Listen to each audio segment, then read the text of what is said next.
हमने किताबों में अब तक यही पढ़ा है कि अंग्रेजों के खिलाफ भारत की पहली लड़ाई साल 1857 में लड़ी गई थी, जिसे सन 1857 की क्रांति के नाम से जाना जाता है।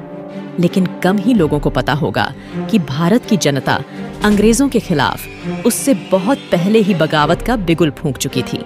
जी हाँ, आज़ादी की पहली जंग सन 1857 में न लड़कर सन 1817 में लड़ी गई थी। इसे वर्तमान ओडिशा राज्य में लड़ा गया था।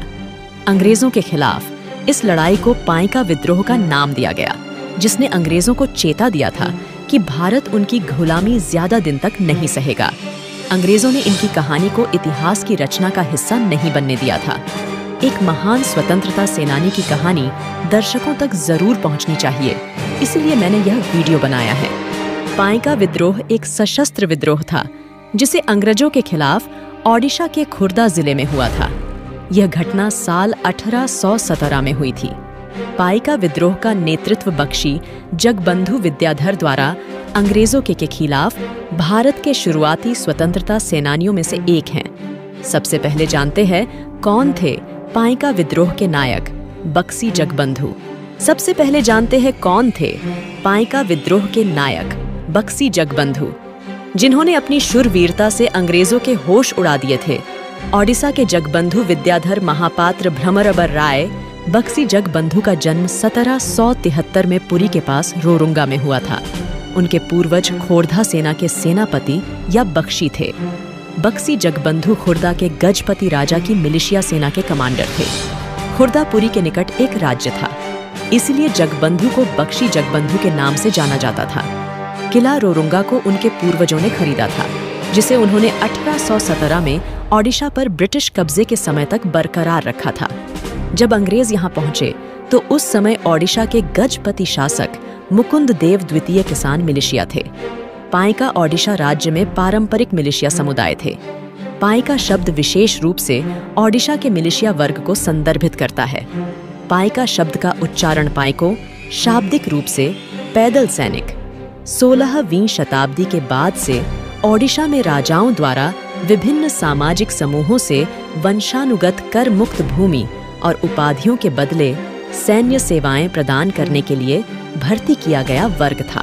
साल 1568 से पहले पाइका ने युद्ध के समय दुर्जेय भाड़े के सैनिकों की रक्षा के एक तंत्र के रूप में कार्य किया और शांति काल के दौरान खेती की गतिविधियों में लगे रहे। पाइका रेजिमेंट का गठन दुश्मन के हमले के समय आत्मरक्षा के लिए किया गया था। पाइकाओं को खुर्दा के राजा द्वारा सैन्य गतिविधियों के लिए लगान मुक्त भूमि प्रदान की गई थी। खुर्दा के शासक परंपरागत रूप से जगन्नाथ मंदिर के संरक्षक और धरती पर उनके प्रतिनिधि के तौर पर राज किया करते थे। राजा को ओडिशा, खुर्दा के लोग राजनीतिक और सांस्कृतिक स्वतंत्रता का प्रतीक मानते थे। राज्य के संरक्षक जय राजगुरु की निर्मम तरीके से हत्या करने से लोगों में भारी रोष था। इतनी वजह काफी थी जिसने उन्हें ब्रिटिश राज को खत्म करने के लिए प्रेरित किया। पाइकाओं को व्यवसायों और उनके द्वारा रखे गए हथियारों के मामले में 3 प्रतिष्ठित रैंकों में संगठित किया गया था। पहाड़ी जो ढाल और खंड तलवार के वाहक थे, बनुआ जो अभियानों का नेतृत्व करते थे और माचिस का उपयोग करने में माहिर थे, ढेंकिया जिन्होंने ओडिशा सेना में विभिन्न कर्तव्यों का पालन किया। साल 1803 में मराठों से ओडिशा पर कब्जा करने के तुरंत बाद अंग्रेजों ने प्रशासन की एक ऐसी प्रणाली शुरू की। सत्ता हथियाने के बाद अंग्रेजों ने खोरधा के तत्कालीन राजा मुकुंद देव II से पुरी के विश्वविख्यात जगन्नाथ मंदिर का प्रबंधन छीन लिया, जिससे खुर्दा के राजा मुकुंद देव द्वितीय नाराज हो गए। इसी साल ईस्ट इंडिया कंपनी द्वारा ओडिशा के क्षेत्र की विजय ने खुर्दा के राजा को गद्दी से उतार दिया, जिससे पाइकाओं की शक्ति और प्रतिष्ठा में गिरावट आई। पाइका के सहयोग से उनके नियोजित विद्रोह का जल्द ही अंग्रेजों को पता चल गया और उन्हें तोड़ दिया गया। फिर उन्होंने अपदस्थ राजा की संपत्ति के तहत पाइकाओं से सारी जमीन हड़प ली। इसके अलावा अंग्रेजों की कई अन्य गतिविधियां जैसे नई मुद्रा प्रणाली की शुरुआत, कंपनी के अधिकारियों के हाथों पाइका पर अत्याचार, समुद्री जल से नमक बनाने पर प्रतिबंध ने अंग्रेजों के खिलाफ व्यापक असंतोष और नफरत को जन्म दिया। 1817 में घुमुसर से 400 कंध जनजाति और खोंडों के एक मजबूत समूह ने खोड़दा तक मार्च किया और खोड़दा और घुमुसर को ब्रिटिश शासन से मुक्त कराने के अपने इरादे की घोषणा की। इस समूह में खुर्दा के पाइका भी शामिल थे। चूंकि मुकुंद देवदो उस समय नाबालिग थे, इसलिए राज्य चलाने का पूरा भार उनके प्रमुख सलाहकार जयी राजगुरु संभाल रहे थे। जयी राजगुरु को यह अपमान बर्दाश्त नहीं था और उन्होंने अंग्रेजों के खिलाफ जंग छेड़ दी। लेकिन राजगुरु को कंपनी की फौज ने गिरफ्तार कर लिया और फांसी दे दी। अंग्रेज शायद यह मानकर चल रहे थे कि जिस बेरहमी से राजगुरु को बीच चौराहे पर फांसी दी गई, उससे सहमकर ओडिशा के लोग बगावत से बाज आएंगे, लेकिन हुआ बिल्कुल इसके विपरीत। राजगुरु की फांसी के बाद अंग्रेजों के खिलाफ गुस्सा उमड़ पड़ा और जगह जगह उन पर हमले शुरू हो गए। सन 1814 में पाइकों के सरदार बख्शी जगबंधु विद्याधर महापात्र, जो मुकुंद देव II के सेनापति थे, की जागीर छीन ली गई और उन्हें पाई पाई के लिए मोहताज कर दिया। इसके बाद अंग्रेजों के खिलाफ लोगों का गुस्सा और बढ़ गया। बख्शी जगबंधु के नेतृत्व में पाइकों ने जंग छेड़ दिया।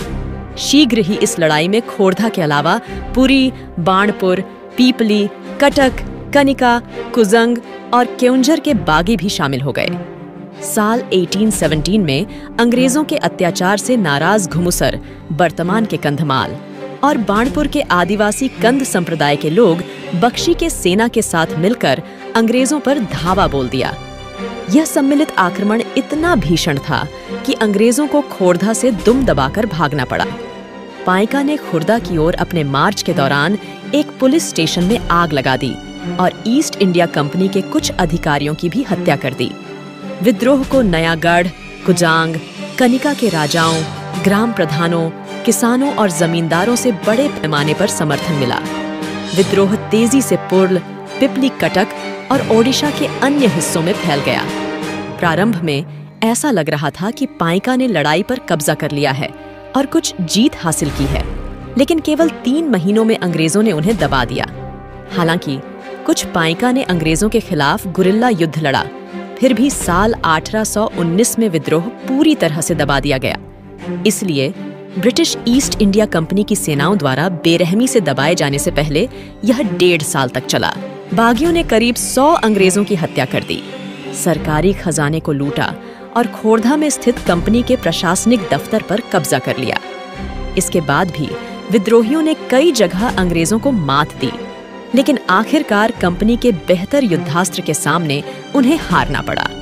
कई बागियों को फांसी दी गई, कियों को बंदी बना लिया गया और 100 से भी अधिक लोगों को तड़ी पार कर दिया गया। साल 1917 में बख्शी जगबंधु की कटक के बारबाटी किले में बंदी बनाया गया, जहां साल 1829 में उनका देहांत हो गया। मृत्यु समय उनकी उम्र करीब 55 साल थी। 1817 में शुरू हुआ जंग 1827 तक चलता रहा, लेकिन अंत में अंग्रेजों की जीत हुई। पिका विद्रोह का परिणाम निराशाजनक था, क्योंकि इसमें शामिल विद्रोहियों को मौत, लंबी अवधि के कारावास की सजा दी गई थी। विद्रोह की जांच के लिए ब्रिटिश अधिकारियों द्वारा एक आयोग नियुक्त किया गया था। कंध और कोई क्षेत्र के लोगों द्वारा शुरू किए गए इस पाइका विद्रोह के बाद गंभीर विद्रोह हुए। पाइका विद्रोह के बाद जो प्रमुख मुद्दा छाया रहा वह राजस्व नीति थी, जिसमें कोई बदलाव नहीं हुआ। विद्रोह ने भगवान जगन्नाथ को उड़िया एकता के प्रतीक के रूप में पेश किया।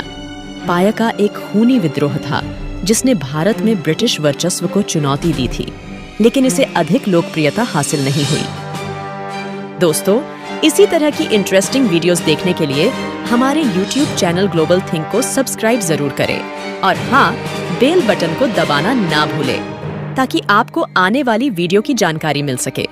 वीडियो देखने के लिए थैंक यू सो मच।